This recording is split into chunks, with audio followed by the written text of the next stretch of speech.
How to find information on the record summary page. To access the record summary page for any one of your records from the record list page, go to the leftmost column and click on the Open link next to the record. Once the record is open, you'll see the Record Summary tab. At the top of the page, you'll see information that is always visible while you're in the record, including details that identify the record, a button to preview the record, and menus to view information about the people who have contributed to the record, or actions that can be taken on the record.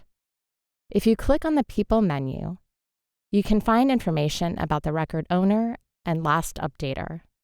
If you are the record owner or an administrator for your organization, you'll also have an option to edit the access list for the record from this menu.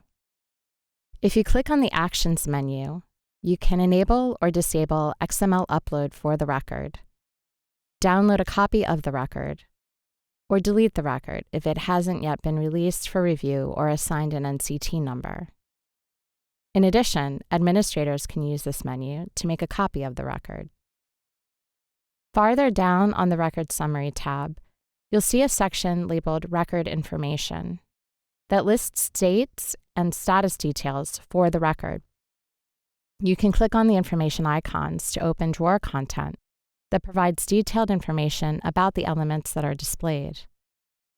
Below the Record Information section, a record status bar is displayed that shows the current stage of processing for the record, with accompanying links or buttons to move a record to a different stage.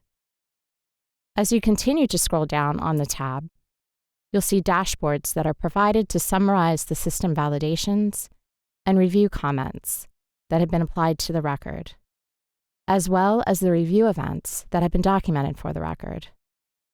To obtain more detailed information about the features covered in this video, click on the About menu at the top of the page and open the About the Modernized PRS document.